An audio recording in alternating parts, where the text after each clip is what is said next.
ስማ ወወልድ ወመንፈስ ቅዱስ አሐዱ አምላክ አሜን። ወንጌል ሉቃስ ምዕራፍ 2 ልደተ ኢየሱስ በተቕነቲ ድማ ኩሉ ኣብ ግዝኣት ሮማውያን ዝነበረ ህዝቢ ክጽሓፍ ካብ ቄሳር ኣውገንጢኖስ ትእዛዝ ወፀ።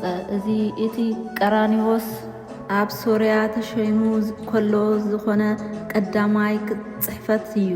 ሽዑ ነፍሲ ወከፍ ነናብ ዓዱ ክጽሓፍ ከደ።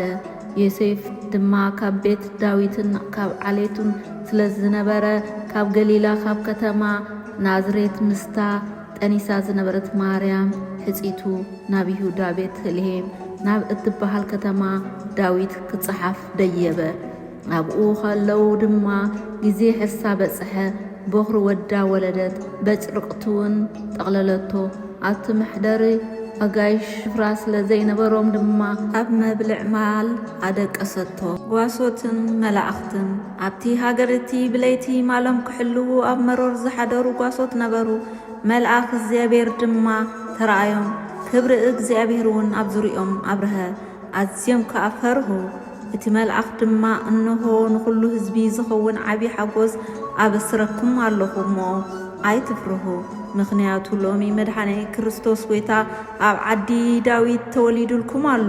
ምልክት ከዓ እዚ ይኹነልኩም፣ በጭርቕቲ ዝተጠቕለለ ሕፃን ኣብ መብልዒ ማል ደቂሱ ክትረኽቡ ኢኹም በሎም። ብሃንደበትካ ብዙሓት ሰራዊት ሰማይ ምስቲ መልኣኽ ኮይኖም ከምዚ ዝስዕብ እናበሉ ንኣምላኽ የመስግኑ ነበሩ። ክብሪ ንኣምላኽ ኣብ ኣርያም፣ ሰላም ከዓ ኣብ ምድሪ ኣብ መንጎ እቶም እግዚኣብሔር ዝሕጐሰሎም ሰብ። እቶም መላእኽቲ ካብኣቶም ናብ ሰማይ ምስ ዓረጉ ድማ እቶም ጓሶት ነንሕድሕዶም እዚ እግዚኣብሔር ዝገለጸልና ክውን ነገር ክንርኢ ንዑናይ ናብ ቤተልሔም ንኺድ ተባሃሉ። ቀልጢፎም ከዓ ኸዱ። ንማርያምን ዮሴፍን ነቲ ኣብ መብልዕ ማል ዝደቀሰ ሕፃንን ከዓ ረኸብዎም። እዚ ምስ ረኣዩ ድማ ብዛዕባቲ ሕፃን ዝተነገሮም ነገር ኣውረዩ። እቶም ዝሰምዑ ዘበሉ ኩሎም ከዓ በቲ እቶም ጓሶት ዝነገርዎም ተገረሙ። ማርያም ግና ነዚ ነገር እዚ ኩሉ ኣብ ልባ ተዋህልሉን ተሓስቦን ነበረት። እቶም ጓሶት ድማ ከምቲ ዝተነገሮም ኮይኑ ስለ ዝረኸብዎ ስለቲ ዝሰምዕዎን ዝረኣይዎን ኩሉ ንኣምላኽ እናኽበሩን እናወደሱን ተመልሱ። አሜን። ነዛ ሰዓትን ደቂቕን ተሃበና እግዚአብሔር ይመስገን።